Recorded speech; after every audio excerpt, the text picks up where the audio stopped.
le roi de l'univers, aimé de toi. À genoux, mon cœur se noie quand je contemple la croix, et j'élève les mains pour lesquelles tes mains furent transpercées, et j'élève mon cœur pour lequel ton cœur dut s'arrêter, et j'élève ma voix, le fruit de mes lèvres, comme un chant d'amour pour toi. Seigneur, me voici. Me voici, et ma vie commence, moi qui méritais la mort pour sentence. Mes chaînes sont brisées, mes murs s'effondrent. Tu as tout changé en une seconde, et toujours mon cœur se noie quand je contemple la croix, et j'élève mes mains pour lesquelles tes mains furent transpercées, et j'élève mon cœur pour lequel ton cœur dut s'arrêter, et j'élève ma voix, le fruit de mes lèvres, comme un chant d'amour pour toi. Oui, Seigneur, ce matin, ce n'est plus moi qui vis, Seigneur, mais c'est toi qui vis en moi, Seigneur. Je ne veux plus vivre, Seigneur, mais je veux que toi, tu vives en moi, Seigneur. Je veux que ton caractère grandisse en moi, Seigneur. Je veux plus de toi dans ma vie, Seigneur. Je veux te ressembler, Seigneur. Sois glorifié ce matin. Ce n'est plus moi qui vis ce matin, c'est toi, Seigneur.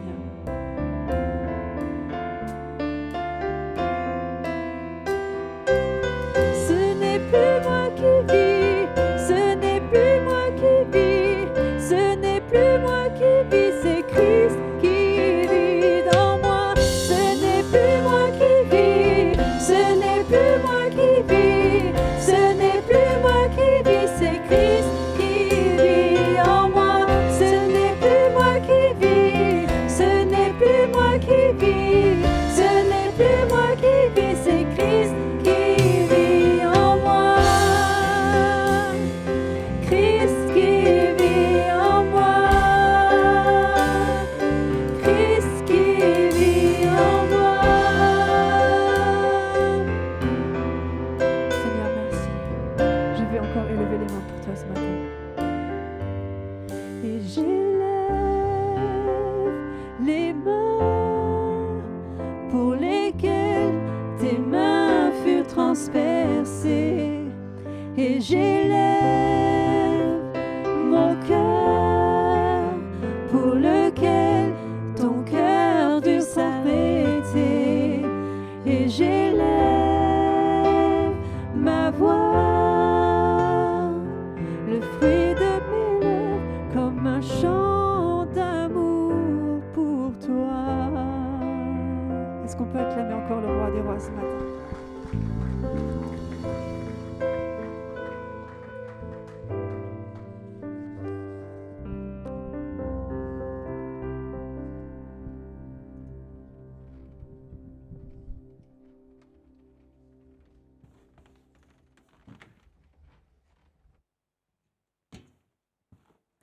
Vous allez bien?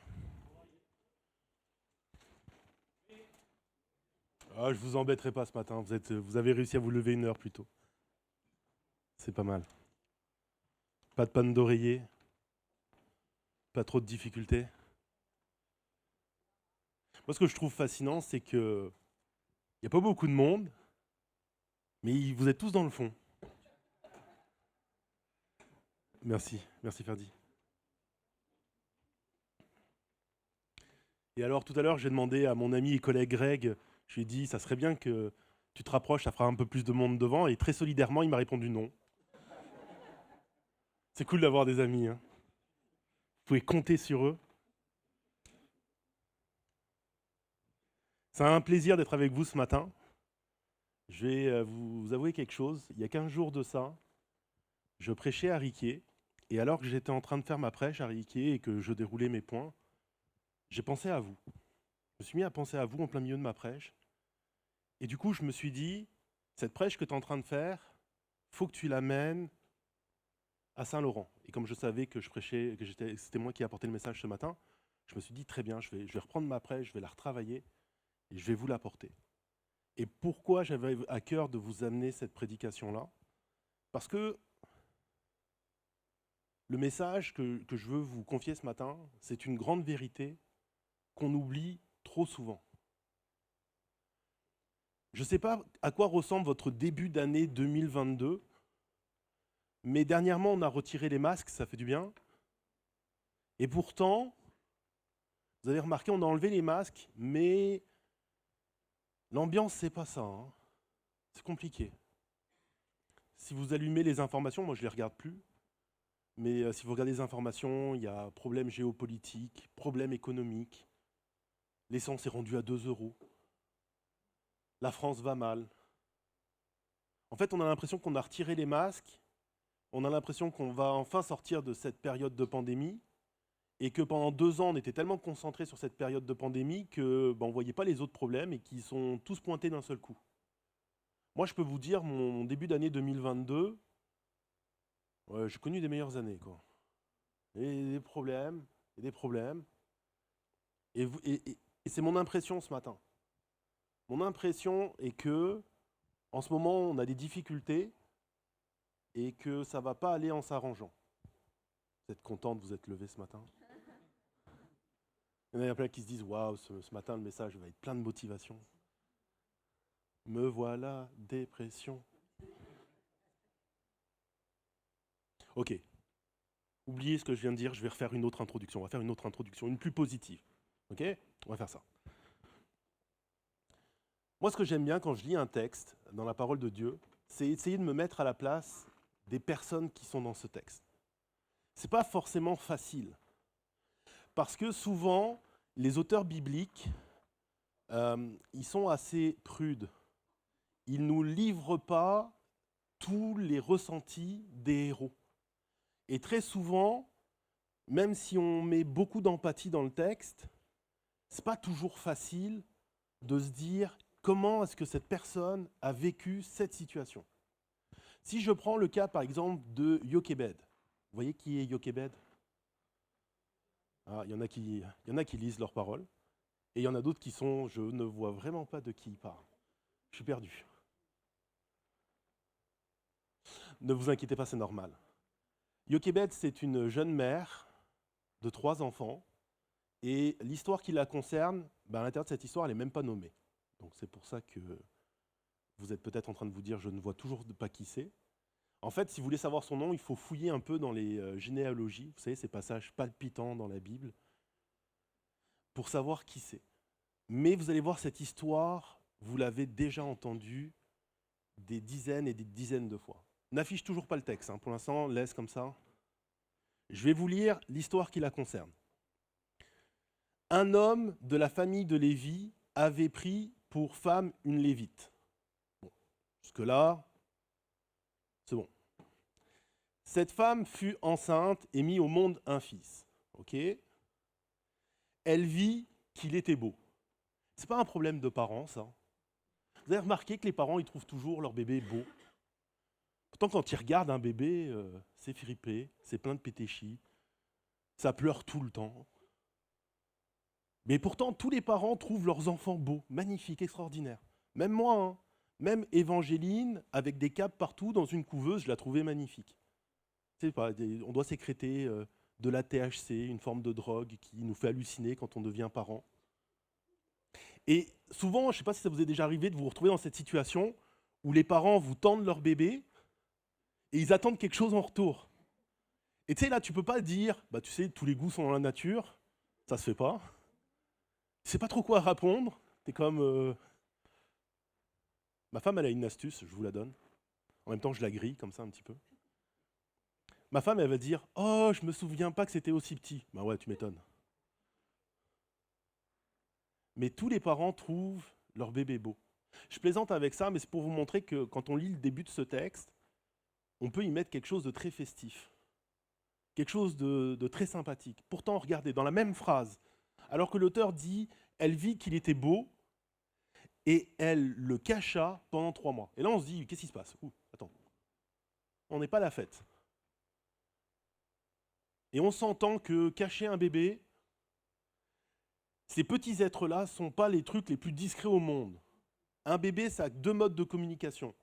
Ça rit, ça pleure. Ça rit quand c'est joyeux et ça pleure pour tout le reste. Donc en gros, ça pleure en permanence. Ça se réveille la nuit juste pour voir si les parents dorment bien, histoire de grands coups de pleurer. Change-moi, donne-moi à manger. Ça pleure, pleure, pleure tout le temps. Comment on fait pour cacher un bébé? Elle le cacha pendant 3 mois. Lorsqu'elle ne put plus le garder caché, elle prit une caisse de jonc, elle l'enduisit de bitume et de pois, puis elle mit l'enfant et le déposa parmi les roseaux sur la rive du fleuve. Tu peux afficher le texte. Là, je pense que vous voyez qui est Jochebed. C'est la maman de Moïse. C'est Moïse qui raconte son histoire. C'est peut-être pour ça qu'il tenait tellement à préciser que sa mère le trouvait beau. Le gars avait tout un ego. Mais mettez-vous un peu à la place de cette mère. Cette mère a dû se séparer de son enfant. Et dans cette phrase, elle le trouvait beau, et le moment où elle le met dans la caisse, vous avez tout le déchirement qu'elle a dû vivre. La question, c'est pourquoi elle a dû faire ça. Si vous remontez un petit peu, que vous allez à la fin de Exode 1, au verset 22, l'auteur va vous dire que Pharaon ordonna à tout son peuple de jeter dans le fleuve tous les garçons qui naîtraient et de laisser vivre toutes les filles, et il parlait du peuple hébraïque. Comprenez ceci. Le peuple hébraïque est en terre d'Égypte. Ils sont venus là pour échapper à une famine. Ils se sont installés et ils ont prospéré. Prospéré en tout. Ils ont prospéré dans les affaires et ils ont prospéré en bébés. Donc ils sont devenus nombreux. Et là, les autorités égyptiennes ont commencé à paniquer un petit peu.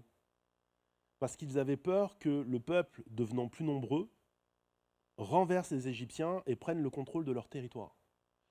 Si vous relisez Exode 1, vous allez vous retrouver face à un pharaon qui fourmente un plan pour limiter la croissance de ce peuple. Un plan qui va être repoussé courageusement par 2 sages-femmes, mais qu'il va quand même amener jusqu'au bout avec cette ordonnance. Une ordonnance qui est très sexiste. Ben oui, il n'y a que les garçons qui sont noyés, les filles s'en sortent, c'est pas normal. On va appeler ça du machisme, après le féminisme.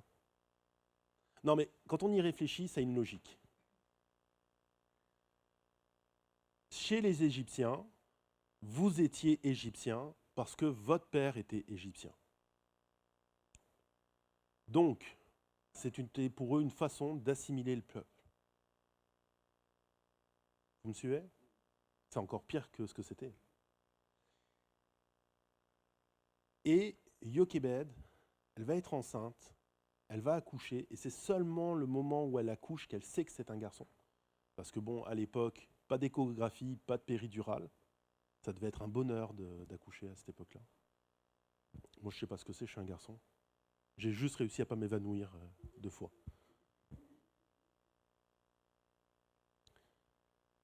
Et elle le trouve beau. Et elle décide de le garder, de le cacher. Elle enfreint la loi. Peut-être qu'elle l'avait déguisé en fille. Le problème, c'est que, bon, vous le savez, hein, biologiquement, la différence entre un garçon et une fille, ça se voit quand même assez rapidement. Et quand elle ne peut plus le cacher, elle décide de le confier au même fleuve qui était utilisé pour tuer les autres garçons. Waouh! Pourtant,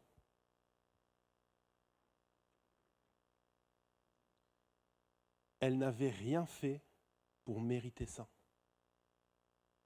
C'est complètement injuste. Elle se retrouve dans une épreuve incroyable. Ok, j'avais dit que je serais plus positif. C'est raté. Ok, on arrête, on annule tout. Je refais une autre intro, d'accord? C'est la dernière, promis.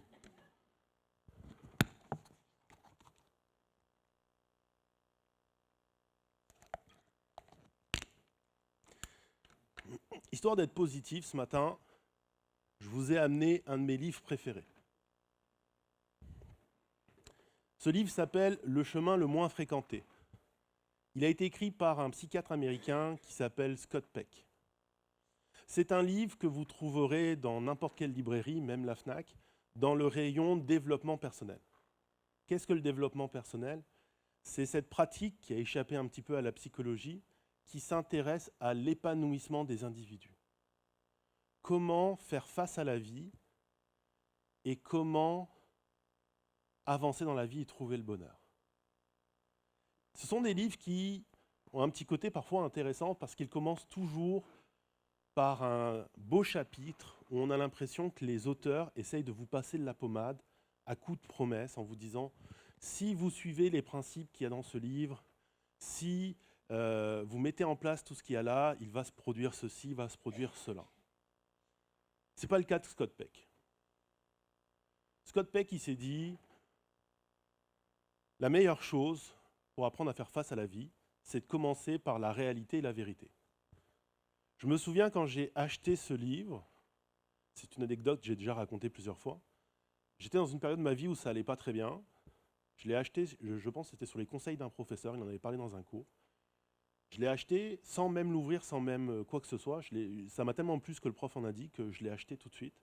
Je suis rentré chez moi et j'ai ouvert le livre. Et je ne vous mens pas, je vous fais ça en direct. En fait, il commence avec une page d'introduction. Il s'est dit, je ne veux pas m'embêter avec l'introduction, où il explique comment il a écrit le livre. Il ne vous dit pas pourquoi, il dit juste comment il a écrit le livre. Et tout de suite après, on a le premier chapitre, hein, jusque-là tout va bien. Un livre, ça commence toujours par le premier chapitre. Et les 4 premiers mots de ce premier chapitre sont « La vie est difficile ». On s'entend pour dire que ce n'est pas la meilleure façon de commencer un livre. Tu sais, quand tu as passé une mauvaise journée, que c'est gris comme au jour d'aujourd'hui, tu dis « Allez, je vais me faire un petit remontant », tu ouvres un livre, tu commences, la première chose que tu dis, c'est « La vie est difficile ». Tu dis « Bon, je vais m'arrêter là. Je vais aller regarder Plus belle la vie ». Ah non, ils l'ont arrêté cette émission, c'est vrai. Ça fait du bien qu'ils aient arrêté Plus belle. Non, j'ai rien dit. Comme il n'y a plus Plus belle la vie, je vais vous lire la suite quand même. La vie est difficile. Cela peut paraître banal, mais c'est une grande vérité. L'une des plus grandes. Et ce, parce qu'une fois que nous la voyons vraiment, nous pouvons la transcender. À partir du moment où nous savons que la vie est difficile, que nous le comprenons, alors elle ne l'est plus. Une fois acceptée, ce fait n'importe plus. Ce qu'il est en train de dire, c'est l'une des plus grandes vérités, c'est que la vie, elle est faite d'épreuves. Quoi que vous fassiez, dans la vie, il y a des épreuves. Mais une fois que vous comprenez que la vie est composée d'épreuves, elle n'est plus difficile. Elle est juste la vie. Et à ce moment-là, vous pouvez vous concentrer à passer au travers de ces épreuves. Puis il continue en disant « La plupart des gens ne voient pas les choses de cette façon. Ils se plaignent, parfois sans cesse, de manière ostentatoire ou implicitement, de l'importance de leurs problèmes et de leurs soucis, comme si la vie était en général facile, comme si elle devait être facile. » C'est vrai ça, quelque part. Combien de fois on a considéré que la vie devrait être facile, que les épreuves c'était juste des bugs, qu'on ne devrait pas avoir de problème. Souvenez-vous, quand vous êtes devenu chrétien, est-ce que vous ne vous êtes pas dit à un moment donné, je veux devenir chrétien pour que ma vie soit plus facile? Ou maintenant que je suis chrétien, ma vie va être plus facile? Pourtant, la Bible n'a jamais dit ça. Et la plupart du temps, quand on regarde la vie des héros bibliques, c'est pas parce qu'ils n'étaient pas chrétiens, c'est pas parce qu'ils n'étaient pas dans les plans de Dieu qu'ils ont vécu des épreuves. C'est parce que la vie est difficile. Jochebed n'avait rien demandé et pourtant, elle doit se séparer de son enfant. C'est ça la grande vérité que je voulais vous apporter. Et oui, mes 3 intros, elles étaient liées à la base. Mais comprenez ceci. Si tu peux aller à la diapo suivante. La vie est composée d'épreuves. Et ce matin, ce à quoi je voudrais qu'on s'intéresse, c'est à ces épreuves. Ce matin, je voudrais qu'on voie 4 choses. Que si vous les appliquez, quelles que soient les difficultés que vous vivez, eh bien, vous amorcerez votre chemin vers la sortie de ces épreuves. Première chose, c'est ce que Scott Peck nous dit, il faut à un moment donné accepter que la vie est telle qu'elle est. La vie n'est pas censée être facile. Le jour où vous trouverez votre vie facile, c'est que vous serez au ciel. Là, il n'y aura plus de problème. Là, il n'y aura plus de bugs. Tant que vous trouvez que la vie est difficile, ça veut dire que vous êtes sur Terre, qu'il va y avoir des épreuves. Peut-être qu'aujourd'hui, vous n'en vivez pas. Heureux à vous. Mais ça ne veut pas dire que demain, vous n'en vivrez pas. Peut-être qu'aujourd'hui, vous en vivez. Bienvenue à la maison. C'est notre slogan d'ailleurs. Mais ça ne veut pas dire que demain, vous n'en vivrez pas d'autres. Ah, vous êtes tellement content d'être venu ce matin. Là, vous êtes en train de vous dire, pourquoi c'est pas Pierre qui prêche? Qu'est-ce qu'il fait, lui, là, sur l'estrade? La vie est difficile et il faut à un moment donné l'accepter. Plus vous passez de temps à chercher le pourquoi de l'injustice et moins vous passez de temps à sortir des problèmes dans lesquels vous êtes. Et plus vous faites du surplace, et plus vous vous enlisez. La mère de Moïse est face à une situation. Elle ne peut plus cacher son enfant. Alors c'est sûr, on n'a pas l'intégralité de sa réflexion. Mais à un moment donné, il faut qu'elle pose un geste. Et elle décide de poser ce geste. Parce qu'elle se met en mouvement. Et ce matin, vous devez comprendre que la première chose que vous devez faire, c'est apprendre à vous remettre en mouvement. Et ce n'est pas parce que vous êtes chrétien que vous ne vivrez pas ça. Si tu peux aller à la diapo suivante, je vous ai dit que... Tu peux afficher le premier point, oui. Je vous ai dit que si le peuple était là, c'est parce qu'il cherchait à survivre à une famine. Si vous revenez à la fin du livre de Genèse, vous allez découvrir l'histoire de Joseph, cet homme qui a été vendu par ses frères, qui est importé en tant qu'esclave en Égypte et qui passe du statut d'esclave au statut de numéro 2 du pays. Waouh, quelle ascension! Et quand il va revoir ses frères, il va leur dire, je ne lirai pas le texte, je vous laisserai faire un petit retour sur Joseph, il va leur dire que s'il a vécu tout ça, c'est parce que Dieu avait décidé de se servir de lui pour faire en sorte que le peuple n'ait pas à subir la famine. Donc si le peuple est en Égypte, c'était la volonté de Dieu. Vous êtes d'accord? Alors certains vont dire, oui mais ça, ils sont restés là trop longtemps. Oui, mais ce n'est pas la faute de Jochebed. Elle n'a pas dit à tout le peuple, on reste là. Elle ne fait que subir. En plus, c'est une femme. Et comme je vous l'ai déjà dit plusieurs fois, on est dans une société très patriarcale, donc elle n'avait même pas son mot à dire. Elle est dans une situation qu'elle subit, elle est en Égypte parce que Dieu a décidé d'amener le peuple en Égypte. Elle fait partie du peuple que Dieu a choisi et elle est là où Dieu a voulu que le peuple soit. C'est ça être chrétien. Mais encore plus que ça, le fait que ce peuple se multiplie, est-ce que ce n'est pas la promesse que Dieu avait faite à Abraham? Est-ce que Dieu n'avait pas dit à Abraham que sa descendance, elle serait aussi nombreuse que les grains de sable dans le désert, que les étoiles dans le ciel? Elle n'a rien fait de mal. Elle ne fait que répondre à la promesse que Dieu avait faite à Abraham. Vous me suivez? Ce n'est pas parce qu'on est chrétien, ce n'est pas parce qu'on sert Dieu, ce n'est pas parce que l'équipe de louange a fait un super travail ce matin que ça veut dire que vous n'aurez pas d'épreuve. Vous êtes content d'être venu faire la louange ce matin? Vous êtes levé plus tôt que tout le monde? On peut leur donner une main d'applaudissement parce qu'eux, ils étaient là tôt ce matin.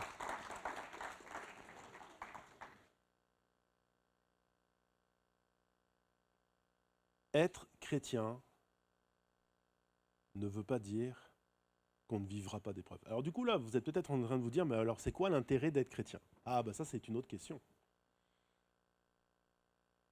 Et c'est là où la question est intéressante. Si on revient au texte qui raconte comment Jochebed a mis son enfant sur le fleuve, il y a un mot dans ce texte que Moïse, parce que Moïse est l'auteur de ce texte, comme je vous disais, il a mis un mot, et on a l'impression qu'il a mis ce mot, histoire de rassurer son lecteur. Ce mot, c'est le mot hébreu teva. Et quand on sait que le mot qu'on a traduit par caisse, ou dans certaines versions par panier, c'est le mot teva, on se dit bah oui. C'est évident que ça va bien se passer. C'est teva. C'est clair. Là, je le vois dans vos regards, vous êtes en train de me dire mais qu'est-ce qu'il raconte? Vous connaissez pas teva? Vous savez pas ce que ça veut dire? C'est un mot qu'on retrouve à un autre endroit dans le livre de Genèse, dans l'histoire de Noé. Teva, ça veut dire arche. Waouh! Jochebed a mis Moïse dans une arche sur un fleuve. Et si vous connaissez l'histoire de Noé, vous savez que ça va bien se passer. Ça s'est bien passé pour Noé. Bon, c'était pas la croisière s'amuse, on s'entend. Mais c'est bien l'histoire de Dieu qui recouvre le monde d'eau, et les seuls qui survivent, ce sont les habitants de l'arche, et à la fin de l'histoire, ils débarquent dans un nouveau monde. On devrait plutôt dire un monde qui a été rebooté. Ça s'est bien passé. Cette mère met son enfant dans une arche. Est-ce qu'elle a eu en tête à ce moment-là la référence à l'histoire de Noé? On ne sait pas. Le texte ne nous le dit pas. Mais Moïse a pris sur lui de nous rassurer. Ça va bien se passer. Vous savez, en plus, ce texte, on ne va pas le lire ce matin, je vous laisserai le relire, mais le texte du déluge, c'est un texte très particulier. En fait, quand on regarde l'Ancien Testament, vous savez, l'Ancien Testament est composé de plusieurs livres. Il y a les 5 premiers livres qu'on appelle le Pentateuque. Ensuite, il y a plein d'autres livres. Et en fait, il y a à peu près 3 styles littéraires bien spécifiques dans l'Ancien Testament, qui sont très différents les uns des autres. Il y a le plus connu, qui s'appelle le style narratif. C'est un style qui était utilisé à l'époque pour raconter l'histoire des héros bibliques. Il y a le style prophétique qui ramenait les prophéties et qui avait une façon d'être composée qui est complètement différente du texte narratif. Et là, vous êtes peut-être en train de vous dire, oui, mais le texte de Noé, il raconte bien une histoire. C'est vrai. Il est même super précis. Ça parle de 150 jours. D'abord, excusez-moi, ça commence par 40 jours de déluge, 150 jours la montée des eaux, toutes les espèces et les êtres humains qui disparaissent, 150 jours pour la descente des eaux, 40 jours jusqu'à ce que Noé ouvre la fenêtre. Une précision, waouh! Donc c'est forcément un texte narratif? Eh ben non. Vous savez ce que c'est? C'est le 3e style. C'est un poème. Je le sens là, à votre visage, là, vous êtes vraiment en train de me dire, mais qu'est-ce qu'il raconte? Oui, c'est un texte poétique. C'est un drôle de poème, je vous l'accorde. Mais son style littéraire, c'est le style poétique. Pourquoi? En fait, on s'en rend compte par rapport à l'espèce de symétrie que je vous ai racontée. Montée des eaux, les eaux qui descendent. Et ça va dans certains détails. Il y a les montagnes. Les eaux montent, elles recouvrent les montagnes, les eaux descendent, il y a une montagne qui apparaît et l'arche se pose dessus. Mais les chiffres, 40, 150, 150, 40. Vous la voyez, la symétrie ? C'est assez spécial quand même. Et vous savez pourquoi c'est un poème ? C'est pas la première fois en plus que Moïse fait ça. Genèse 1 est un texte poétique aussi. Pourquoi est-ce qu'il utilise des poèmes, Moïse ? Parce que le style poétique avait un objectif bien précis à l'époque, pointer un enseignement.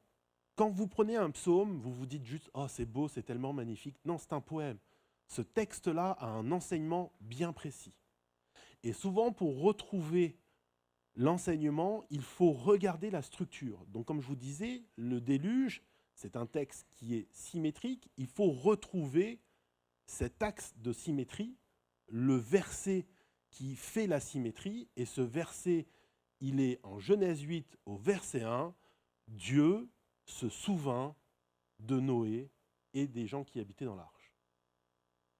Est-ce que ce n'est pas le verset le plus étrange de la Bible ?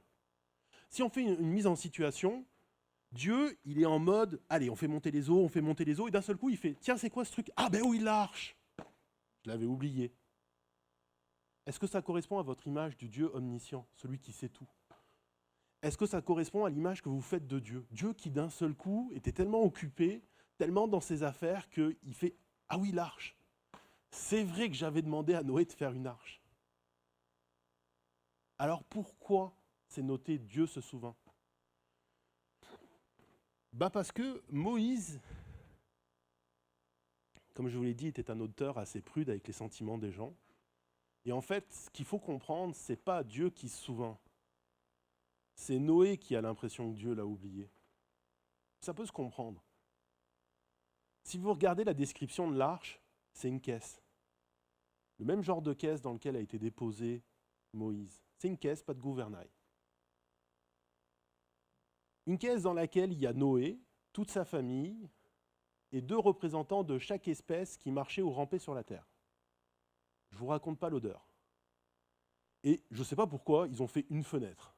Ah, tu te dis, c'est pas la meilleure des idées au monde. Mais réfléchissez ça un instant. Ok. Déjà, les relations humaines, ce n'est pas toujours évident. Mais tant qu'il n'était pas dans l'arche, si Noé il se dispute avec sa femme, il peut sortir dehors, aller faire une petite marche, histoire que ça passe. Mais dans une caisse, vous voulez qu'il aille où ? Qu'il aille piquer une petite tête dehors ? Je ne suis pas sûr que la température de l'eau soit très propice à ça. Il faut qu'il vive avec les gens qui sont là. Et en plus des gens, il y a des animaux. Alors j'ai déjà partagé ici, à la maison, on a un chat, un Maine Coon, un chat d'un bon gabarit. Et comme c'est un chat d'un bon gabarit, elle a droit à 2 litières, une dehors et une dedans.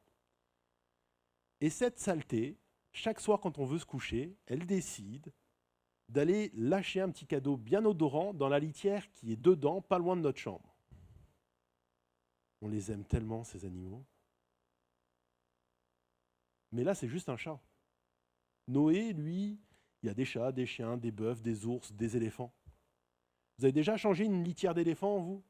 Sérieux, hein, quand tu regardes le bestiau, tu dis « je ne suis pas sûr que je veux faire ça. »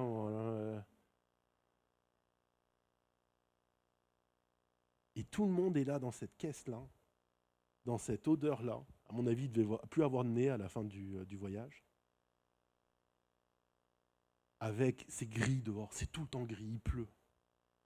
Il y a des études qui démontrent qu'une forte exposition à un manque de soleil, ça joue sur le corps humain et notamment sur la dépression.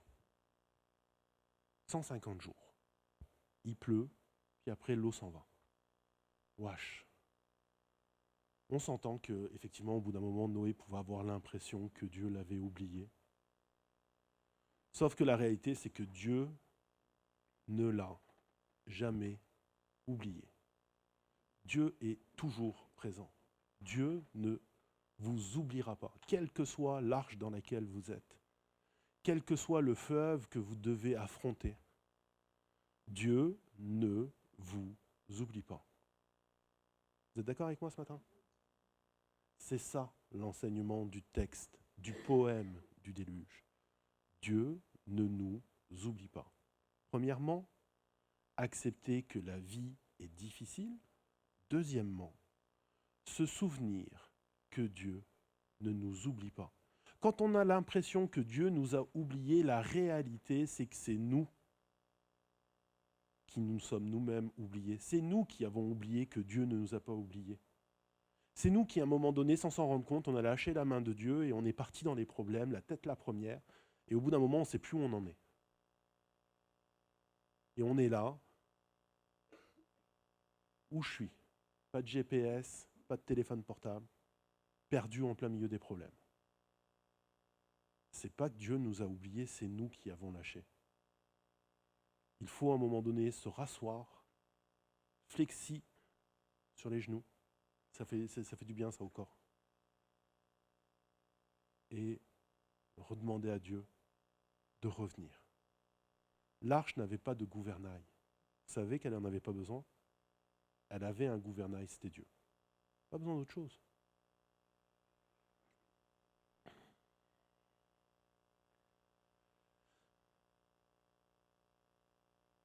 Revenons avec Jochebed qui est sur les rives du fleuve.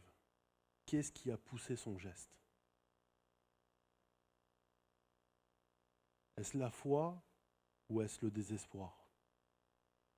Alors je sais, il y en a beaucoup qui vont me dire c'est la foi, c'est un acte de foi incroyable. Le problème, c'est que le texte ne dit rien là-dessus. Alors je sais, vous allez me dire oui, mais si, il y a des indices, oui. Mais le texte ne dit rien.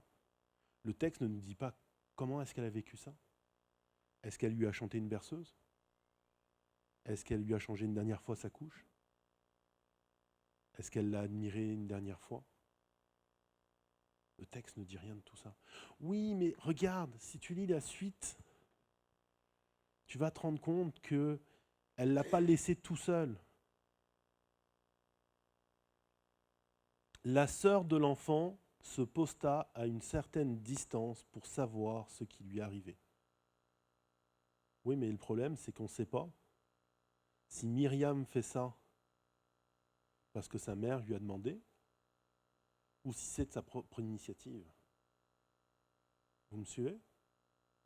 Peut-être que c'est une décision de Myriam. Le texte ne dit rien de tout ça. Parce que le texte est en mode « ne vous inquiétez pas ».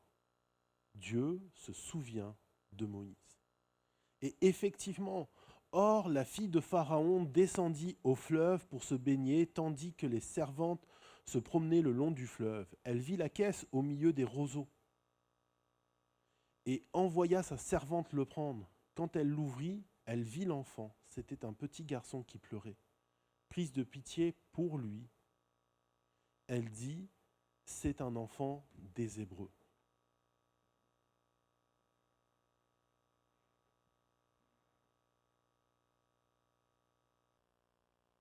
Waouh! Jochebed pose Moïse dans une caisse au milieu des roseaux, sur le Nil. Et croyez-moi, je ne l'ai jamais vu en vrai le Nil. Mais je pense que ce n'est pas le meilleur des endroits pour déposer un enfant. Parce qu'il y a toutes sortes de bestioles dans ce truc-là, notamment un truc qui s'appelle crocodile. Vous avez déjà vu un crocodile? C'est d'une vivacité un crocodile. Vous la connaissez cette référence? Pour peu que l'enfant soit un petit peu odorant, mettre crocodile par l'odeur alléchée.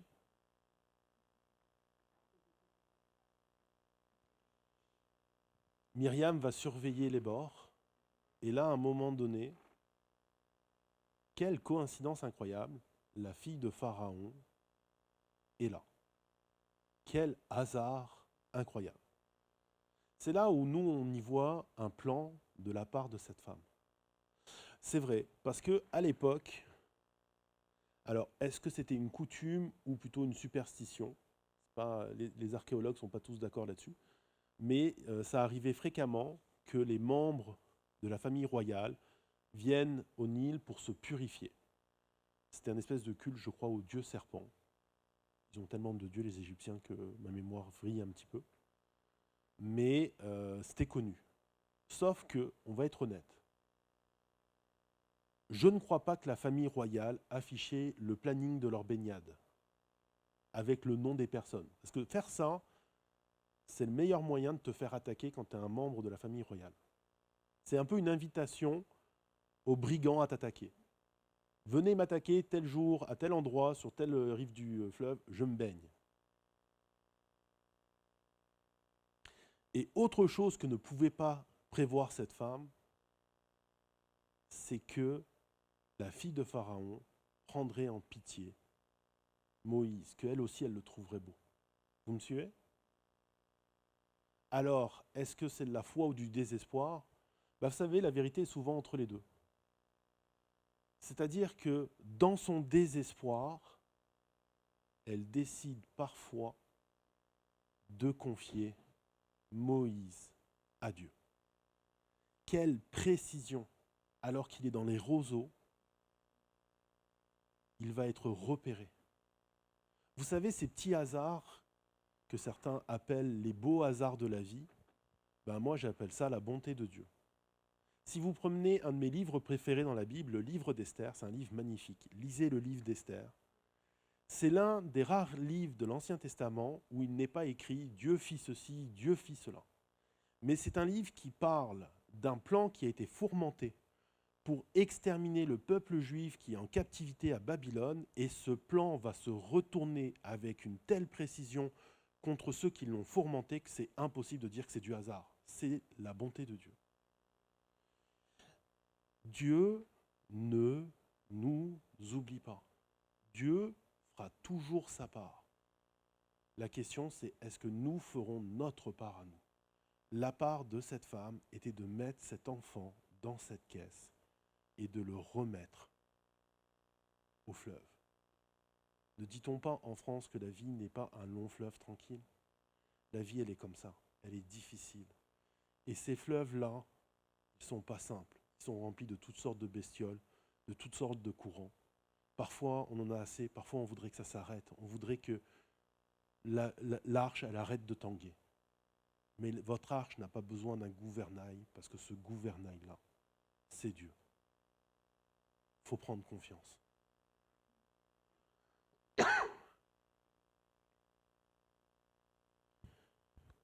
Scott Peck, dans ce livre-là, va dire à un moment donné, en fait, c'est dans la confrontation aux problèmes et leur résolution que la vie trouve sa dynamique et sa signification. Notre attitude à leur égard peut nous valoir la réussite ou l'échec. Ils font appel à notre courage et à notre sagesse. On peut même dire qu'ils les créent. C'est grâce à eux que nous évoluons mentalement et spirituellement. On apprend sur nous et sur nos erreurs dans l'épreuve. Il faut apprendre à confronter les épreuves que l'on vit. La vie est difficile, mais une fois que nous le comprenons, elle est juste la vie. Et une fois que nous le réalisons, qu'on se met en marche, qu'on sait que Dieu ne nous a pas abandonnés, qu'il ne nous a pas oubliés, alors on commence à faire face. Vous savez, on aime tous ce passage dans les psaumes, « L'Éternel est mon berger. Quand je traverse la vallée de l'ombre de la mort, tu es avec moi. » Ouais. Sauf que pour la traverser avec Dieu, il faut y rentrer dans la vallée. Il faut y aller dedans. Ce matin, on a pris la Sainte Seine, symbole de la mort, mais aussi, parce que Jésus n'est pas resté mort, de la résurrection. Sauf que pour ressusciter, il faut d'abord passer par la mort. C'est ça l'épreuve. L'épreuve, c'est une mort en soi, mais sachez que derrière cette mort, il y a un moment où vous allez ressusciter. Il y a un moment où vous allez renaître. Il y a un moment où Dieu va se manifester. Et croyez-moi, vous ne pourrez pas dire que c'est grâce au hasard. Ça aura une telle précision, ça aura une telle puissance, que seul un Dieu bon peut être en arrière de ça. Et regardez la résolution pour Jochebed. Alors la sœur de l'enfant dit à la fille de Pharaon, veux-tu que j'aille te chercher une nourrice parmi les femmes des Hébreux, afin qu'elle allaite cet enfant pour toi? Vas-y, lui répondit la fille de Pharaon. Et la jeune fille alla chercher la mère de l'enfant. La fille du Pharaon lui dit, emporte cet enfant, allaite-le pour moi, je te donnerai ton salaire. La femme prit l'enfant et l'allaita, les premières allocations familiales. Quand il eut grandi, elle l'amena à la fille du Pharaon, et il fut un fils pour elle. Elle l'appela Moïse, car, dit-elle, je l'ai retiré des eaux. Quelle fin incroyable, c'est vrai. Jochebed a fini par être payé et protégé pour s'occuper de son fils. Mais croyez-moi, ce n'est pas une fin heureuse pour elle. Là, vous allez me dire, ben non, attends. Non. Parce qu'à un moment donné, elle sait très bien qu'il va falloir qu'elle le rende à la fille de Pharaon. À un moment donné, elle sait très bien que cet enfant, qui n'a jusque-là pas de nom, va retourner auprès de la famille royale, qu'elle ne l'aura plus avec elle. Mais cela, elle y consent pour le bien de son enfant. Et seule une mère peut faire un tel sacrifice. C'est quelque chose d'incroyable. La précision. Vous savez, je vous ai dit tout à l'heure que le mot qui avait été utilisé pour la caisse, c'était le mot teva. Je vous ai dit que c'était un mot hébreu. Ce n'est pas exact. En fait, le mot teva, c'est un mot qui semble avoir été emprunté à l'égyptien. C'est un mot que Moïse est allé prendre dans l'égyptien et qu'il l'a ramené. Il lui a donné un petit côté hébraïque, sûrement à cause de l'accent. C'est un peu comme nos parkings. Pas français, un parking. Je surprends personne. Et que voulait dire Teva à la base? Il y a plusieurs pistes, mais celle qui est privilégiée par les archéologues, c'est que ça voulait dire sarcophage. Vous savez, c'est cette espèce de cercueil dans lequel ils mettaient le pharaon. Là, vous dites, waouh, c'est super joyeux, là. Elle a mis son enfant dans un cercueil. Ouh, attendez. Il n'a pas choisi ce mot pour rien.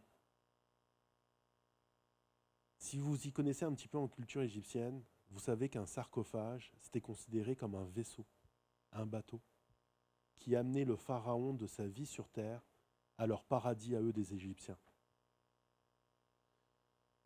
Ça a amené Pharaon de sa vie sur terre à sa vie céleste.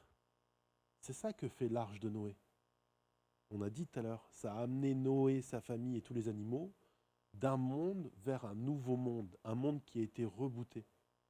Mais c'est ça aussi qui est arrivé à Moïse. Moïse était un Hébreu. Il aurait dû mourir. Il aurait dû vivre parmi les esclaves. Et cette arche va l'amener de sa condition d'esclave à celle de fils de la fille de Pharaon. Un changement. Sachez que, quelle que soit l'arche que vous devez emprunter, cela va vous amener vers quelque chose de nouveau.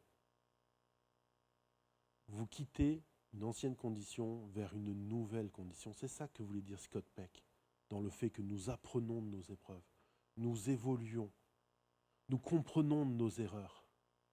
Ne voyez pas les épreuves comme « oh non, encore une épreuve », mais voyez-les comme un moyen d'évoluer. C'est le chemin le moins fréquenté. Parce que c'est le chemin qui prend la réalité en face. La vie est difficile, la vie est remplie d'épreuves. Mais chaque épreuve que je vais rencontrer, je vais y faire face. Dieu va m'accompagner et ça va me transformer. Rappelez-vous, l'Éternel est mon berger, tu me conduis vers de verts pâturages. Pour accéder aux verts pâturages, il faut passer par la vallée de l'ombre de la mort.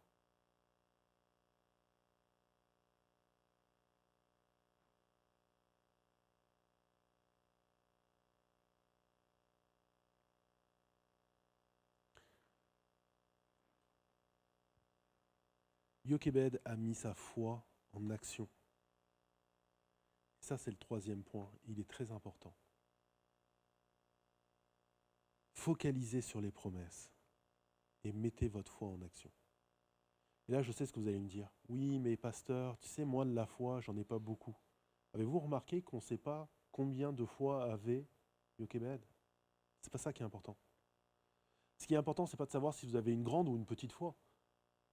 Ce qui est important, c'est que vous veniez avec la foi que vous ayez et que vous la mettez en marche. J'avais un ami pasteur avec qui je travaillais qui disait la foi, c'est comme un muscle. Plus tu la fais travailler, plus elle se développe. C'est sûr que si tu la fais jamais travailler, elle va rester petite toute ta vie. Fais travailler ta foi. C'est pas important de savoir si elle est grande, mais mets-la en jeu. Laisse-toi surprendre par Dieu. Mets-toi en action. Avance. Et toi aussi, dans cette arche, quand tu toucheras l'autre bout, tu auras un droit à un dénouement comme celui qu'a connu Noé ou comme celui qu'a connu Jochebed. Parce que c'est ça la promesse de Dieu. Et comme je l'ai dit tout à l'heure, Dieu fera toujours sa part. La question, c'est toi, fais ta part. Dernier point. Accepter que la vie est difficile. Se rappeler que Dieu ne nous a pas oubliés. Mettre sa foi en action. Jochebed n'a pas été toute seule dans cette épreuve. Elle avait 3 enfants. Elle a eu 3 enfants. Aaron, Myriam, Moïse. Et pendant tout le moment où elle met Moïse dans cette arche, Myriam va faire sa part. Myriam est une aide pour sa mère. Le problème, c'est que trop souvent dans les épreuves, les gens restent tout seuls dans leur coin. Par fierté, par peur de demander de l'aide. Comprenez, je suis timide, j'ose pas exprimer mes problèmes. Oui, mais le problème, c'est que plus vous restez tout seul, plus ça va être dur. Vous savez, la plus grande révolution dans l'agriculture, c'est le jour où quelqu'un a décidé d'attacher un 2e bœuf à la charrue. Parce qu'il n'est pas allé 2 fois plus vite, il est allé 4 fois plus vite. Plus on est nombreux, plus on est capable. Plus on va avancer. Rechercher de l'aide. Dans cette église, on a mis en place de l'aide pour les gens qui vivaient des difficultés. On appelle ça la relation d'aide. C'est bien, c'est moi qui en suis le responsable. Et l'idée de la relation d'aide, c'est de faire en sorte que vous ne soyez pas tout seul dans votre coin avec vos problèmes. Ne vous demandez pas si votre problème il mérite d'être traité. Tous les problèmes méritent d'être traités, quels qu'ils soient. Oui, mais est-ce que quelqu'un a envie d'écouter? Oui, venez parler. Mais est-ce que quelqu'un a vraiment envie de m'aider? Oui, venez. Alors oui, je sais, je peux paraître impressionnant, mais justement, j'ai des équipiers. Et comme ils n'ont pas envie de se lever et de se montrer, je vais les faire se lever et se faire se montrer. Il y a Greg qui est avec moi. Si tu peux me rejoindre, Greg, s'il te plaît. Ah oui, oui. Greg a l'air moins impressionnant et plus sympa.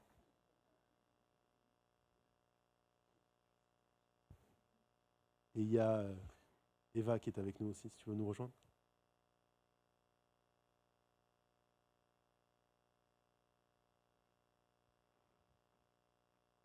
Et comme on s'est dit qu'on n'était pas... Je te cache.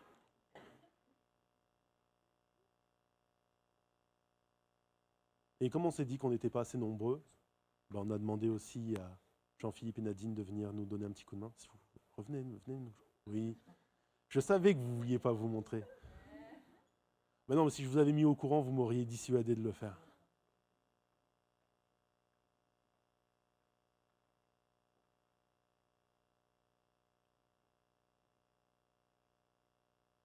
Ça prend du monde pour aider les gens.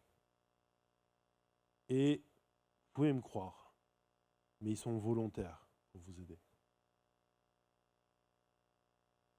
Quelle que soit la difficulté ou le problème. Il n'y a aucun problème qui ne mérite pas d'être partagé.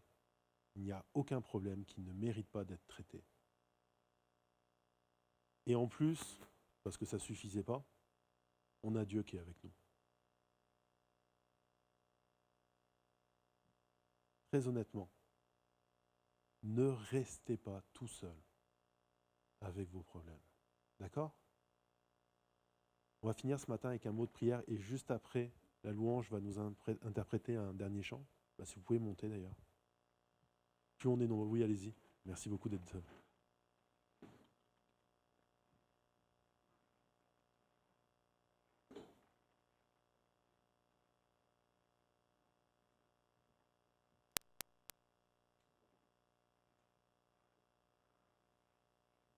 Premièrement, je leur laisse la place. Tu peux pousser tout.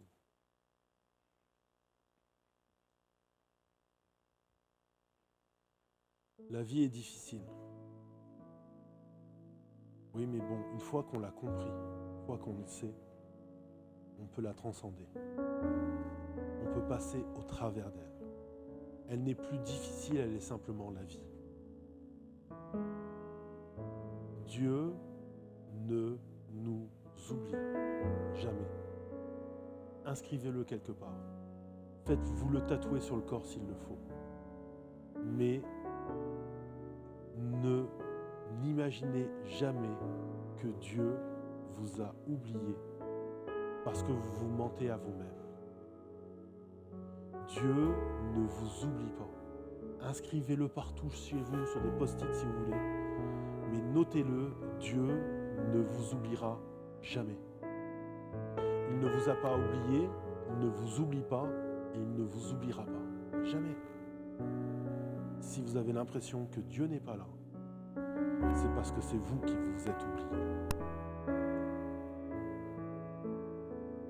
Mettez votre foi en action.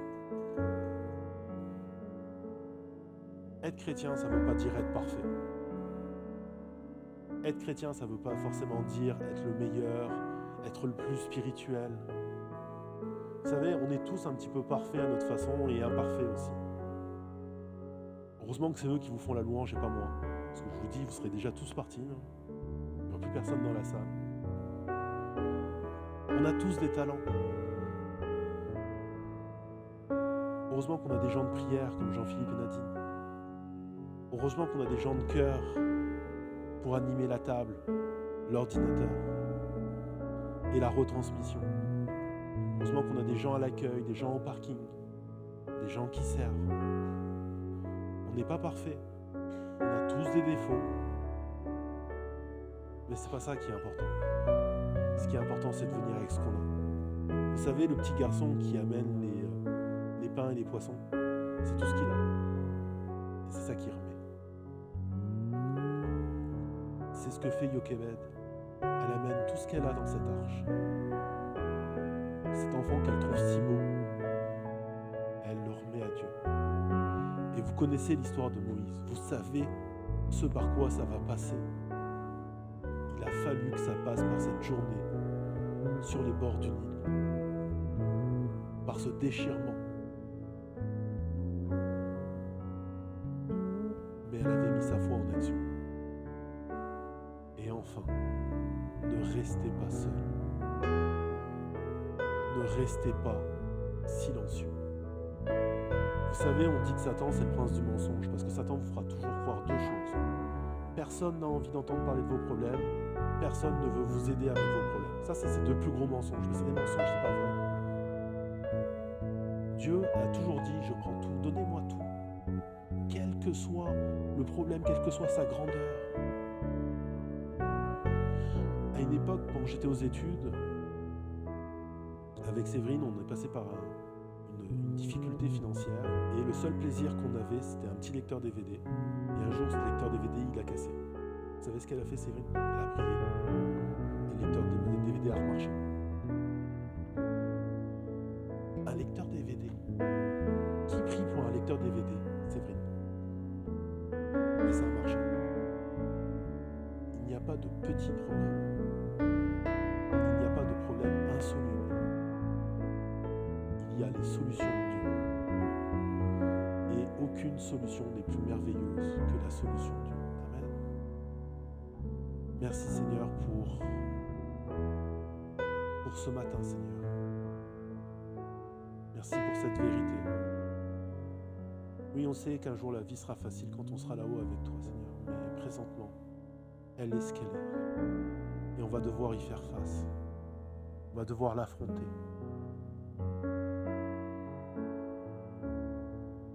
Seigneur, merci pour le fait que jamais tu ne nous as oubliés.